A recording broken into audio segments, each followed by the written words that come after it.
오늘 우리들에게 주신 하나님 말씀은 요한복음 20장 19절부터 23절까지 말씀입니다. 기록된 하나님 말씀 제가 받들어 읽습니다. 이날 곧 안식 후 첫날 저녁 때에 제자들이 유대인들을 두려워하여 모인 곳의 문들을 닫았더니 예수께서 오사 가운데 서서 이르시되 너희에게 평강이 있을지어다. 이 말씀을 하시고 손과 옆구리를 보이시니 제자들이 주를 보고 기뻐하더라. 예수께서 또 이르시되 너희에게 평강이 있을지어다. 아버지께서 나를 보내신 것 같이 나도 너희를 보내노라. 이 말씀을 하시고 그들을 향하여 숨을 내쉬며 이르시되 성령을 받으라.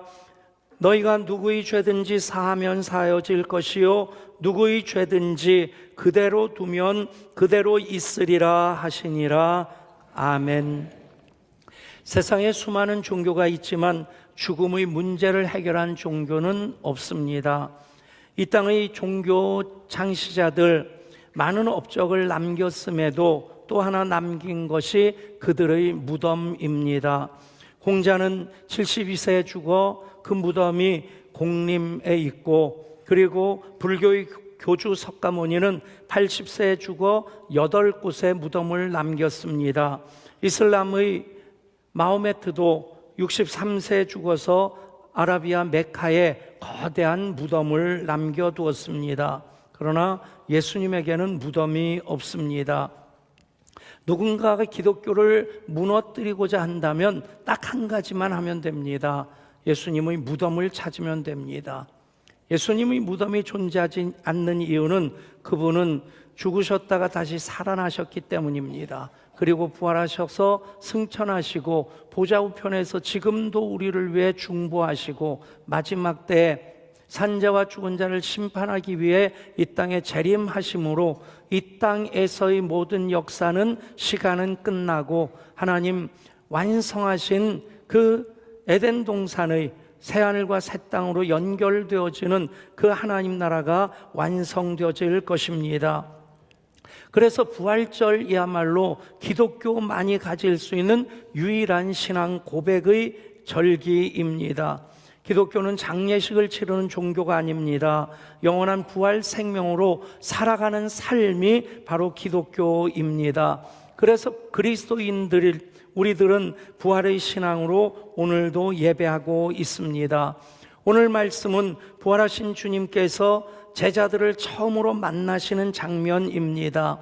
처음으로 만나셔서 처음으로 하신 말씀이 너희에게 평강이 있을지어다입니다. 부활하신 주님이 주시는 이 평강이 오늘도 부활의 생명으로 예배하는 우리 가운데 가득 채워지기를 축복합니다. 세상 사람들 평안을 원하는데, 평화를 그토록 바라는데 그 평안은 찾아보기 어려울 만큼 희귀한 세상을 우리가 살고 있습니다. 어떤 청년이 자기가 살면서 이루고자 원하는 것들을 종이에 썼습니다. 건강, 지식, 명예, 사랑, 권력, 돈, 그런 것들을 쭉 목록을 쓰고 평소에 존경하는 스승을 찾아뵈었습니다. 스승님, 제가 이런 것들을 이루고 싶습니다. 스승이 그것을 쭉 읽어보다가 자네가 적은 것들이 다 필요한 것이기는 하다만 가장 중요한 것 한 가지가 빠졌네. 청년이 묻습니다. 스승님, 그것은 무엇입니까? 그러자 스승은 가지고 있던 펜 가지고 그가 써왔던 건강, 지식, 명예, 그 위에다가 사선을 쭉 긋고 그 아래에 마음의 평안이라고 썼습니다. 그것이 정답입니다. 돈은 얻었는데 평안이 없다면 잘 사는 것 아닙니다. 지식을 얻었는데 마음의 평강이 없다면, 출세는 했는데 사람들과의 관계 속에서 평화를 누리지 못한다면 잘 사는 것 아니란 얘기입니다. 누구나 다 평안을 원하지만 평안을 얻기도 어렵고 그것을 유지하기도 어렵습니다. 한마디의 말에 주변의 환경에 마음에서 일어나는 그 감정적인 분요로 인해서 어느 한순간에 평안은 온데간데 없이 사라지기 일반입니다. 결혼한 지 7년이 된 새댁이 드디어 임신을 했습니다. 얼마나 좋았겠습니까? 집안의 경사였겠죠. 그래서 이제 구역 식구들도 좋다고 박수를 쳤고 배가 점점 불러오는데 어느 날 구역 예배를 드리는데 목장 예배가 아닙니다. 구역 예배를 드리면서 구역장이 이 7년 만에 임신한 임산부의 배를 이러고 물끄러미 쳐다보다가 이런 말을 합니다. 임산부 배 모양을 보니까 애가 거꾸로 서 있는 것 같다. 그 얘기를 들은 다음부터 걱정이 되고, 그리고 아이가 거꾸로 돼 있어서 잘못되면 어떡하나 근심하다가 밤을 꼬딱 새웁니다. 날이 새기 무섭게 병원 문이 열리자마자 병원으로 달려갔습니다. 진단을 마친 의사가 빙긋 웃으면서 말합니다. 모든 것이 정상입니다. 아기가 잘 자라고 있습니다. 여러분, 그런 쓸데머리 없는 말 하지 마십시오. 말 한마디 해도 이 말 때문에 그 사람이 평강을 잃어버릴 수 있을까 없을까? 내가 어떻게 해야지 평강을 줄 수 있을까? 여러분, 한 세댁이 결혼해서 시댁이 제주도에 있는 시댁 식구들을 찾아 인사를 다니고 있었습니다. 그런데 가는 데마다 만난 시댁 어른들마다 인사를 하면 대답인즉슨 속았수다 그러는 거예요. 그리고 어떤 집 가면 폭삭 속았수다. 그러니 걱정이 되는 겁니다. 이 남자가 과거가 있는 남자인가, 뭘 속이고 결혼했나, 내가 정말 폭삭 속았나. 알고 보니 속았수다라는 말은 제주도 방언으로 수고했다는 말이고, 폭삭 속았수다는 많이 수고했다는 말입니다. 여러분, 말 한마디도 우리 속에 결혼하고 시댁인 식구들에게 인사하러 갈 때 얼마나 뿌듯하겠습니까? 행복이 넘쳐나는 그런 표정으로 찾아뵈는데 말 한마디 그냥 방언이라서 이해를 못하게 되면 이것 결혼 잘못한 것 아닌가 근심에 쌓일 수밖에 없다는 얘기입니다. 여러분, 원하는데 얻기 어려운, 내 속에 있는 것 같은데 유지하기 어려운 그런 평안, 선거판에서 찾아보기도 어렵고 전쟁터에는 더더욱 없고, 사람들마다 평화를 얘기하지만 평화는 점점 더 어려운 세대를 우리가 살아가고 있습니다. 오히려 갈등을 조장하는 갈등 사회 속에서 우리가 살고 있다라고 하는 것이 우리가 사는 현실을 직시하는 표현일 수 있겠다 싶습니다. 그런데 부활하신 주님께서는 제자들을 찾아오셔서 처음 하신 말씀이 너희에게 평강이 있을지어다 입니다. 너에게 평강이 있을지어다. 이 평강으로 가득 채워지는 이 시간 될 수 있기를 축복합니다. 사실 따지고 보면 제자들 이 같은 인사말, 이 같은 축복의 말을 받을 자격이 있는 사람들 아니었습니다. 오히려 비난받아야 될 사람들, 질책을 받고 책망을 들어야 될 사람들이었습니다. 왜입니까? 그들은 배신자였습니다.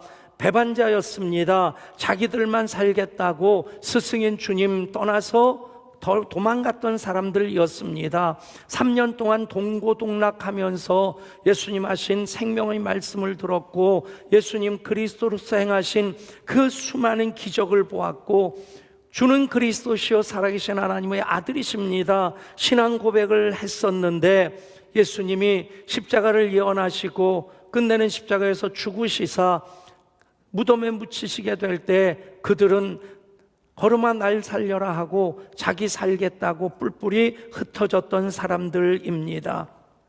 여러분, 그런 사람들 예수님 찾아오셨는데 그들을 향해서 한마디 질책도 책망도 정죄도 하지 아니하시고 그들을 향해 너에게 평강이 있을지어다 말씀하십니다.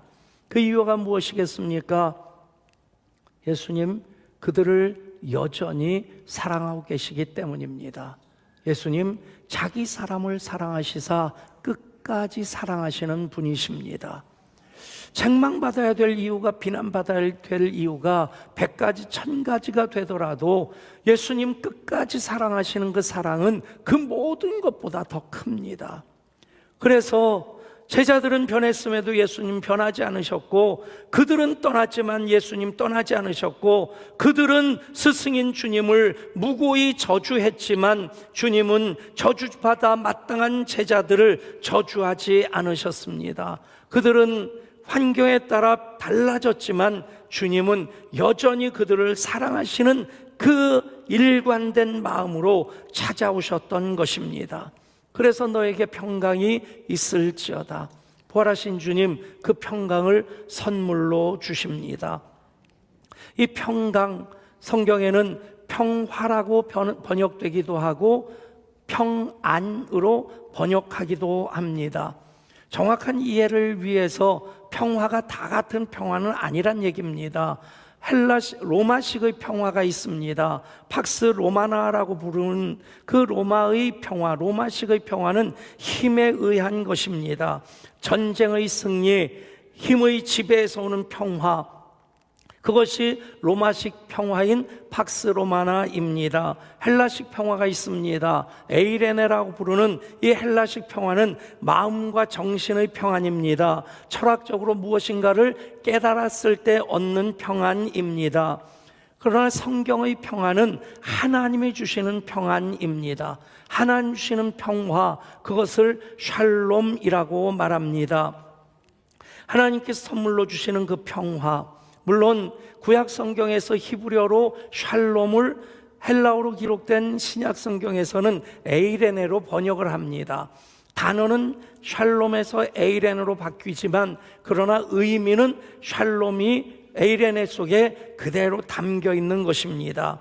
힘에 의한 평화가 아닙니다. 지배자만 누리는 평화가 아닙니다. 깨달음에 의한 평화, 철학적인 평화가 아닙니다. 깨달은 사람들만이 얻을 수 있는 평화가 아닙니다. 하나님 주시는 그 평화, 그것은 샬롬, 하나님과의 관계 속에서 하나님 안에 거할 때 마치 밖에 천둥 벼락이 쳐도 엄마 품에 안긴 아이는 새근새근 잠자듯이 하나님 품 안에서 누리는 평화가 바로 샬롬입니다. 의미를 조금 더 정확하게 하기 위해서 용어적인 설명이 필요하겠다 싶습니다. 편안이란 말과 평안이 무엇이 다를까? 편안이라고 하는 것은 주로 외부 환경이나 상황으로 인해 느끼는 신체적인 편안함, 그것이 편안입니다. 우리에게 하나님께서 편안도 주시지만 하나님 안에서 우리가 누리는 것은 신체적인 편안만이 아니라 평안입니다. 평안이라고 하는 것은 마음의 안정, 그래서 마음으로 느끼는 평화까지 더해진 것입니다. 그렇게 평안이 내적인 평화와 안정을 얘기한다고 한다면 평강이라고 하는 것은 확대된 평안을 얘기를 합니다. 평안은 환경에 제한되고 그 한 개인에 제한된다고 한다면 평강은 관계 속에서 나 혼자 누리는 평안이 아니라 함께 누리는 평안이 평강이 됩니다. 나라와 나라, 민족과 민족 사이에 함께 누리는 그 평화가 바로 평강입니다. 오늘 주님께서 주시는 평강이 있을지어다. 그 평강은 내면적인 환경적인 것에 머물지 않습니다. 나 혼자만 우리끼리만 누리는 것이 아니라 함께 누리고 민족과 민족을 넘어서서 모든 사람들이 함께 하나님 주시는 선물로 받아 누리는 하나님 나라를 살아가는 그 관계가 바로 평강, 샬롬입니다. 주님 주시는 평강, 그 평화를 위해 주님 이 땅에 오셨기에 주님 탄생하실 때 하늘의 천군 천사가 화답한 찬송이 지극히 높은 곳에서는 하나님께 영광이요 땅에서는 하나님이 기뻐하신 사람들 중에 평화로다. 아멘. 그 의미가 무엇입니까? 하나님 기뻐하신 사람들이 평화를 누릴 때 그것이 하나님께 영광이 된다는 것입니다. 평화를 위해서 이 땅에 오셨습니다. 그래서 주님 말씀하십니다. 평안을 너에게 끼치노니 곧 나의 평안을 너에게 주노라. 내가 너에게 주는 것은 세상이 주는 것과 같지 아니하니라. 너희는 마음에 근심하지도 말고 두려워하지도 말라. 아멘. 이것을 너희에게 이르는 것은 너희로 내 안에서 평안을 누리게 하려 함이라. 세상에서는 너희가 환난을 당하나 담대하라, 내가 세상을 이겼노라. 십자가와 부활로 세상을 이기신 주님, 우리들에게 평안을 선물로 주십니다. 당연히 이 평안이 샬롬입니다. 사랑하는 여러분, 예수를 믿는다고 우리가 예배하고 믿기 때문에 예배하죠. 또 사역합니다. 예배 열심히 차고 넘쳐서 사역도 하고, 이 모든 일들을 할 때에 이 예배가 정말 예배다운 예배인지, 이 사역이 정말 사역다운 사역인지 확인할 수 있는 하나의 지표가 있다면 그것은 바로 내 안에, 그리고 우리가 평강을 누리느냐 하는 것입니다. 아멘. 그거 점검하면 하나님 기뻐 받으시는 영과 진리로 드리는 예배인 것에 확신한 것이고, 확실한 것이고, 또 사역을 하면서 그 사역팀 서로가 평강을 누리고 그 사역팀으로 말미암아 관계된 모든 이들이 평강을 누릴 때에 그 사역은 하나님의 영광을 위한 사역이 됩니다. 아멘. 여러분, 이렇게 생각해 보십시오. 찬양대가 오늘도 참 이렇게 아름다운 찬양을 했는데, 그 찬양을 자기들끼리만 우리 참 잘했다 그러는데 여기서는 전혀 은혜를 못 받는다, 그런 일은 없습니다. 정말 그렇다고 한다면 그것은 하나님께 영광이 되는 찬양이 아니란 얘기입니다. 그 찬양으로 우리가 은혜를 받고 함께 기뻐할 때 그것이 하나님께 영광을 올려드리는 찬양이 되는 것입니다. 계속해서 점검하실 수 있기를 원합니다. 부부간에도 마찬가지고요, 목장에서도 마찬가지고요. 평강을 주셨습니다. 그리고 평강을 나누라고 하십니다. 22절 23절 말씀입니다. 이 말씀을 하시고 그들을 향하여 숨을 내쉬며 이르시되 성령을 받으라. 너희가 누구의 죄든지 사하면 사하질 것이요 누구의 죄든지 그대로 두면 그대로 있으리라 하시니라. 아멘. 여러분, 평강을 선물로 주셨는데 왜 숨을 내쉬며 성령을 받으라 말씀하셨겠습니까? 성령 충만하지 아니하면 이 평강을 선물로 받았는데 곧 잃어버릴 수 있기 때문입니다. 성령 충만하면 이 평강이 유지가 되고, 더더군다나 아버지께서 나를 보내신 것 같이 나도 너희를 보내노라. 여러분, 보냄을 받았다, 사도라는 뜻이, 아포스톨로스라는 말이 바로 보냄을 받은 자라는 뜻입니다. 아버지께서 나를 보내신 것 같이 나도 너희를 보내노라. 우리가 예배자로 세상을 살아가는 것, 보냄을 받은 자로서 선교적인 삶을 사는 것입니다. 그 일을 우리가 성령 안에서 성령 충만함으로 계속해서 이어가야 되고, 우리가 보냄 받은 자로서 해야 될 일이 무엇입니까? 성령을 받으라. 너희가 누구의 죄든지 사하면 사여질 것이요 누구의 죄든지 그대로 두면 그대로 있으리라. 여러분, 이 말씀은 정확하게 이해를 해야 됩니다. 죄를 사하는 권세는 오직 하나님께만 있습니다. 예수님이 죄를 용서해 주셨을 때 그것 가지고 바리새인들과 제사장들이 시비를 걸고 한 말이 무엇입니까? 참남하다, 블레스팸이라는 말씀입니다. 신성 모독이란 얘기입니다. 어떻게 하나님만이 죄를 사실 수 있는데, 그들이 그리스도로 믿지 않고 있었기 때문인데 예수님이 그리스도로 죄를 사시는 그 권세에 대해서 그들은 시비를 걸었던 겁니다. 여러분, 이 말씀을 정확하게 이해해야 되는 것이 우리가 죄를 용서할 수 있는 그 권세가 있다는 것이 아니라, 우리가 평강을 선포하고 평강을 나눌 때에 그 평강이 나로 말미암아 다른 사람에게로 흘러가게 될 때, 그 사람이 죄에 얽매여 있었습니다. 죄 때문에 불안했습니다. 죄 때문에 자유하지 못합니다. 그런데 그 평안이 임하게 되면 그 죄의 올무를 떨쳐버릴 수 있기에 누구의 죄든지 너희가 사하면 사여질 것이요. 아멘. 우리가 평강을 나누지 못해서, 그래서 그 사람이 죄에 얽매여 있다면 그 죄가 그대로 그 사람에게 있는 것이 됩니다. 그 일을 위해서 평강을 선물로 받은 우리들이 성령을 받으라, 성령 안에 성령의 인도하심 따라 계속해서 성령님께서 우리 통해 이루고자 하시는 하나님의 일, 부활하신 주님이 우리들에게 주신 그 평강의 선물을 나누는 일을 우리가 감당해야만 합니다. 수요일 22대 총선입니다. 여당이든 야당이든 사활을 걸고 선거에 임하고 있습니다. 의대 정원 확대로 촉발된 의료 공백 사태가 도무지 해결될 기미가 보이지 않습니다. 저는 이럴 때마다 질문을 합니다.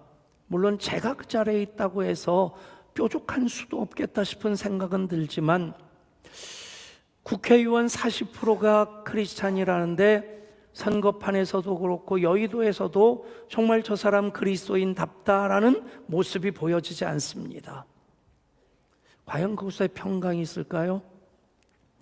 선거하는 사람들 평화가 있을까요? 평화를 위해서 선거를 할까요? 의대 정원을 2,000명 확대해야 된다고 하는 정부나 원점에서 다시 하자고 하는 의료계나 자기 주장을 하는 한에 있어서 과연 그들 속에 주님 주신 평강이 있을까?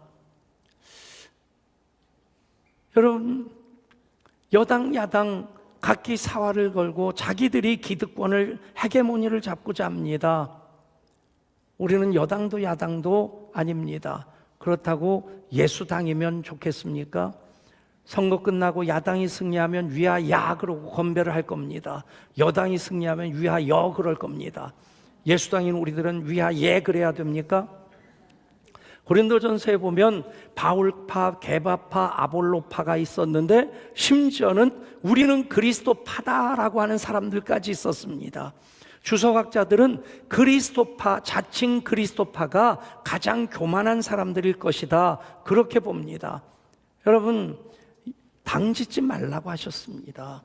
우리는 교회는 여당 야당 위에서 그들의 평화를 위해 기도하고 갈라진 그 틈 사이를 메우면서 누구든지 그리스도 안에 있으면 새로운 피조물이라 이전 것은 지나갔으니 보라 새 것이 되었도다. 새로운 피조물 된 이들에게 주신 직책이 무엇입니까? 화목하게 하는 직책을 너에게 주었노니. 아멘. 예수 믿는 사람들은 어느 곳에 있든지 갈등 유발자가 되어서는 안 됩니다. 갈등을 해결하는 사람이 돼야 됩니다. 가정 안에서 남편과 아내 사이에도 정말 둘 다 예수 믿는 사람이라면 문제가 있을 수 있죠. 문제 없이 사는 사람이 어디 있겠습니까? 그러나 어떤 문제든지 문제가 발생되어지면 그 갈등을 키우는 역할을 하는 것이 아니라 갈등을 해결하는 역할을 남편이든 아내든 예수 믿는 사람으로 신앙 고백으로 하게 되면 주님의 평강이 거기 임하게 되고 확장되어지게 됩니다. 여당 야당 누가 옳다 그러다, 여러분 이미 지역 논리로 이렇게 딱 나눠져 있습니다. 참 안타까운 상황인데 목사로서의 제 신앙 고백은 그겁니다. 여당이든 야당이든 정말 어느 곳에 있든지 하나님 뜻을 이루기 위해서 주여 내가 여기 있습니다, 나를 보내소서, 그 고백으로 일하는 사람이 있다면 그 사람을 통해서 하나님 합력하여 선을 이루실 줄 믿습니다. 그 자리에서 우리가 해야 될 것 바로 평강을 받은 이들입니다. 자격이 있어서 받은 것 아닙니다. 선물로 받았습니다. 우리에게 말씀하십니다. 아버지께서 나를 보내신 것 같이 나도 너희를 보내노라. 성령을 받으라. 너희가 누구의 죄든지 사하면 사여질 것이요 누구의 죄든지 그대로 두면 그대로 있으리라. 이야기 하나로 말씀을 마무리하고자 합니다. 인디애나주 출신의 미국 대법관이었던 윌리엄 본 트레이저라는 분 이야기입니다. 본 트레이저, 이분은 비교적 늦게 예수 그리스도를 영접하고 은혜의 감격 속에 살던 분입니다. 그가 대법관으로서 주심으로 판결을 맡은 것이 해리 팔머라고 하는 강도 사건이었습니다. 이 해리 팔머는 여러 번 강도질을 저질렀고 죄질이 아주 안 좋아서 이 사람은 형을 감면해 달라고 대법원까지 상소를 상소를 한 것이고, 그리고 또 검찰에서도 2심의 형량이 낮다고 해서 이제 상소를 한 겁니다. 그 주심을 맡은 거예요. 통상적으로 그 정도의 범죄라면 10년 정도의 형을 언도하는 것이 이제 적정한 형량인데, 그런데 심리를 하면서 조지팔모가 감옥에 들어가서 예수를 만나고 그리고는 회심하고 그리고 지금 죄를 고백하면서 살고 있다 하는 이야기를 듣습니다. 확인해 본 결과 그의 회심은 진실한 것이었습니다. 고민하던 본 트레이저는 1년형을 선고하고 사회봉사 명령을 내립니다. 법조계가 들끓었습니다. 대법관으로서 형평을 잃었다, 자질이 없다, 그런 비난이 일자 조금도 주저하지 않고 본 트레이저는 대법관 사표를 냈습니다. 그리고 1년 후에 형기를 마치고 감옥에서 나오는 해리 팔머를 마중 나갔습니다. 10년형을 받아야 될 자기를 1년형 선고한 그 대법관이 교도소 문 앞에 서 있는 것을 보고 해리 팔머는 그 앞에 무릎을 꿇고 펑펑 눈물을 쏟습니다. 그렇게까지 안 하셔도 됐는데, 저는 죄로 10년 그 이상을 살아도 마땅한데 저 때문에 대법관의 그 지위를 내려놓으신 건 너무 죄송합니다.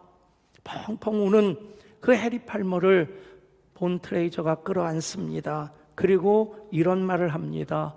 이렇게까지라니요. 주님은 형제와 나를 구원하시기 위해 목숨까지 주셨는데요. 여러분, 우리가 주님으로 받은 평강은 쉽게 받은 것 아닙니다. 예수 그리스도께서 당신의 모든 것을 다 내어주심으로 우리가 구원받은 하나님의 자녀가 되었고요. 부활하신 주님께서 하나님 자녀로 제대로 살라고 또 평강을 선물로 주셨습니다. 세상 나 하나의 몸부림은, 몸짓은 정말 의미 없어 보이기도 합니다. 그런데 구원받은 나 한 사람이 받은 평강 나누고자 단 한마디 말하고 단 한마디 발걸음을 옮기는 그것을 통해서 주님께서는 계속해서 주님 기뻐하시는 그 일을 우리 가운데, 우리 통해서 행하실 줄 믿습니다.